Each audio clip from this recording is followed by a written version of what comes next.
السلام عليكم حبايبي، عاملين ايه؟ يا رب تكونوا بألف خير وصحة وسعادة، ويسعد قلوبكم ويحقق لكم كل اللي بتتمنوه. بسم الله الذي لا يضر مع اسمه شيء في الأرض ولا في السماء، وهو السميع العليم.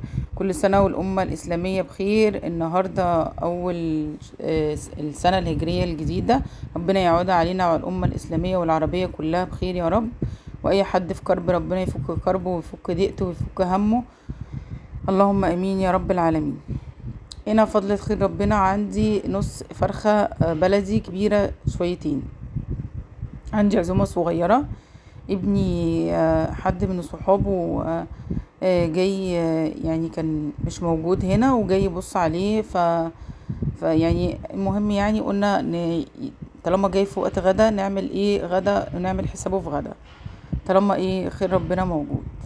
جبت بقى الفرخة بتاعتي او نص الفرخة بتاعتي، بس هي ما شاء الله كبيرة، بألف هنا وشفا يا رب. فرمت بصل في الكبة ناعم، وحطيت عليه فلفل اسود وشوية 7 بهارات. وبعد كده اخدت جسم الفرخة بتاعتي وهقعد اتبل فيها كده بالبصل بتاعي، واسيبه في التتبيله دي شويه، او في البصل بالفلفل الاسود. مش عايزه اي بهارات زياده، غير ان انا حطيت 7 بهارات وحطيت فلفل اسود بس وشويه ملح. وبعد كده بقيت التتبيله او بقيت البصل بتاعي حطيت فيه معلقه صلصه ودمجته كده، عشان هعمل بيه حاجه ايه هنشوف مع بعض في بقيه الفيديو. هنا طبعا زي ما حضراتكم عارفين، انا الاول بشوح، ما بسلقش على طول. خدت نص الفرخه بتاعتي ديت وحطيتها في الحله من غير اي حاجه، من غير اي ماده دهنيه كده، واخدها اشوحها كده واديها صدمه كده، زي يعني تاخد لون. هنا بصوا زي ما انتم شايفين، واخدت لون من الجنب الاولاني، رحت قلبها على الجنب التاني. هفضل بقى اقلبها كده لحد ما ايه بحس انها اتشوحت كلها، ولون اللحم بتاعها اتغير، خد صدمه كده من النار. وبعد كده طبعا غليت ميه بقى في الكاتل، وهضيف عليها ايه الميه بقى لحد ما تغطيها، واسيبها على نار متوسطه، اسيبها تستوي براحتها. هي طبعا عشان كانت بألف هنا وشفا كبيره شويه، فخدت سوا بتاع ساعه وربع كده، على ما هو ساعه وربع. حطيت هنا ورق لورا، وحطيت هنا شويه اللهم صل على النبي، حبهان مطحون. وهنا بقى بقية التتبيلة بتاعتي اللي انا حطيت فيها طماطم، احط منها معلقة كده، بدل ما احط مع طماطم صحيحة، حطيت عصير طماطم مع البصل، مع بقية البصل اللي كان موجود عندي في قلب الشوربة كده، عشان تتطعم وتبقى الشوربة والفرخة بتاعتي طعمهم مميز وطعمهم جميل كده. والريحه ما كنتش قادره اوصف لكم، كانت جميله جدا. هنا بقى كان عندي بتنجان وكنت ناسياه في التلاجة، في درج التلاجة، فطلعته وقلت الولاد بيحبوه مسلوق اكتر ما هو مقلي. فانا فانا يعني جزء من الولاد بيحبوا مسلوق وجزء بيحبوا مقلي، فانا بعمل كده، بجيب ساعات شويه كده واقوم جايه سلقاهم ويحطهم في علبه، ولما يعوزوا بيسحبوا منها. وخدت بقى بعد ما الشوربه غليت، خدت منها شويه شوربه كده، حطيتهم في الحله الصغيره اللي قدامكم دي. وبعد كده ايه اسيبها لما تغلي من غير اي اضافات. وبعد كده كان عندي فضل خير ربنا والقاس من اللي مفرزاه كنت قبل كده في الديب فريزر. طلعته وفك شويه كده، مفكش خالص. وبعد كده الشوربه لما غليت هضيفه في قلب في قلب الشوربه، واحطه على نار هاديه كده علشان يفك براحته. ولما بسيبه وبعمله بالطريقه دي، بيكون اكنه فريش واكنه لسه جايباه دلوقتي حالا من عند الخضراجي. هي طريقة سهلة وبسيطة، ومتعودة ان انا بعملها كل سنة، وبتطلع في منتهى الجمال. وببقى كمان مفرزة معاه الخضرة اللي هي كزبرة وسلق كمان. وهنا برضو كنت عامل نوع خضار تاني، عشان في حد في الولاد عندي مش بياكل اصلا القلقاس، ف... فبيفضل ان هو ياكل يعني خضار تاني المحبب لديه، اللي هي البسلة. فكان عندي برضو البسلة مفرزوها في الفريزر، فبس بفرزها وببقى عامله لها الصلصه بتاعتها، بس من غير ما احط لها بطاطس. فقطعت بطاطسايه زي ما حضراتكم شايفين كده، وبابا حط لها جزر عادي ومشوحاها بالطماطم والبصل وكل حاجه. فقطعت بطاطسايه كده وايه وكده. هنا كان البتنجان اتسلق خلاص، اصفي عنه واسيبه لحد بقى ايه ما ابقى املحه على مهلي. وخدت هنا الفرخه حطيتها على العين اللي ورا ديت، عشان ابقى هنا قريبه من العين اللي قدام ديت اللي في البوتاجاز. وقطعت بصلة صغيرة تاني. هي البسلة بتاعتي فيها بصل، بس انا بحب يعني ايه، عشان اعملها احس ان هي يعني فريش، فبعمل بصلة صغنططة كمان تاني. وبعد كده اشوحها، وبعد كده احط معلقة صلصة، عشان هي كده كده فيها صلصة طماطم، بس الصلصة معلبة ما فيها يعني تعزز اللون. حطيت معلقة واحدة بس، واسيبها تتشوح مع البصلة.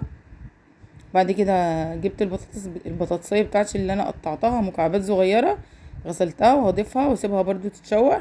واحط لها إيه ربع كوباية مية كده، واسيبهم بقى ياخدوا ويدوا مع بعض، عشان الصلصة والتسبيكة تشرب من البطاطساية تشرب من التسبيكة ومن الصلصة. حطيت زي ما حضراتكم شايفين كده شوية مية صغيرين، وهسيبها بقى لحد ما تشربهم كده. وبعد كده اقوم جايه ضايفه اقوم جايه ضايفه ده فلفل قطعته مكعبات، برضو بيدي الاكل يعني ايا كان الاكله. الفلفل بيخليها في حته تانية، الريحه والطعم بيبقوا مميزين اكتر. هنا بقى جبت البسله بتاعتي اهي، كان فيها جزر، انا ببقى مقطعاها، او لما بكون مخزناها بخزن عليها الجزر بتاعها عادي. والصلصه زي ما حضراتكم شايفين اهي صلصه الطماطم بعد ما اكون مسبكاها عادي. حطيت بقى هنا شويه كمون، وشويه سبع بهارات، وشويه فلفل اسود بس، ومش هحط حاجه تانية. وبعد كده بحط ملح، وبحط تومه طبعا، ان انا اي اكل بحب عليه توم. حطيت هنا فرمت معلقه توم كده، وهضيفها. وبعد كده هوطش عليها بقى واسيبها لحد ما زي ما هي متجمده اهي. وافضل طريقه للخضار بالذات اللي بنبقى مفرزينه، ان احنا ناخده كده وهو متجمد، ونسيبه يتفكك في الصلصه او في الشوربه عامه، يعني في ايا كان الخضار اللي انا بعمله، اذا كان هيتحط في شوربه او يتحط في صلصه. ووطي عليه واسيبه ياخد ويجي مع نفسه. هنا بقى كان عندي الخضره زي ما قلت لحضراتكم مفرزاها. زودت عليها بس ربطة خضرة فريش، بعت ابني جابها لي، ربطة كزبرة، وضفتها وفرمتها برضو في الكبة ومع معلقة توم. وقلت احمر الخضرة مع التومة. وهنا خلاص كانت اللهم صل على النبي، القلقاس بتاعي خلاص استوى. وهطفي عليه بقى، بس هعمل طبعا التقلية بتاعة السلق والكزبرة والثوم مع بعض، احمرهم. وبعد كده هنتشهم على هتشهم على على القلقاس، ويكون كده خلاص القلقاس بتاعي خلاص استوى. وهنا طبعا كانت برضو البسلة بتاعتي اتفككت بعد ما وطيت عليها النار وهديت عليها النار. اتفكت كده، هي بقت كلها خلاص مدمجة مع بعضها. برضو موطيه عليها النار. وهنا خلاص اهوت كانت بقول لكم التقليه خلاص تمام كده. هضيفها فين على القلقاس. كانت ريحته جبارة في منتهى الجمال، وطعمه كان سكر سكر سكر، والله بجد بألف هنا وشفا. والأكل عجب الولاد جدا بألف هنا وشفا، وعجب صاحب ابني بألف هنا يا رب على كل اللي كان له نصيب في حاجة وأكل منها. وهنا بقى قلت اما اعمل شوية رز بشعرية، حطيت شوية زيت ومعلقة سمنة، وقلت احمر الشعرية. احب احمرها لون ذهبي، ما احبهاش تاخد لون غامق. طبعا الفرخة كده كده بتكمل لسه سويها. هنا كان الشعرية خلاص خدت لون ذهبي او لون جولد. ضفت بقى المية بتاعتي. المية يا جماعة انا بضيفها بالعين، يعني كده ببقى عارفة المقدار بعيني مش بمعيار. وحطيت برضو شوية ملح مش بمعيار، برضو بعيني. والحمد لله الف حمد وشكر بيطلع الاكل مظبوط. هنا كانت خلاص الفرخة بتاعتي استوت. بس طبعا كنت ممكن احمرها في زيت، بس بصراحة بتطرطش وتملي يعني ببقى مصابة من تحمير الفراخ. ففضلت ان انا اطلعها في صينية كده صغيرة بايركس.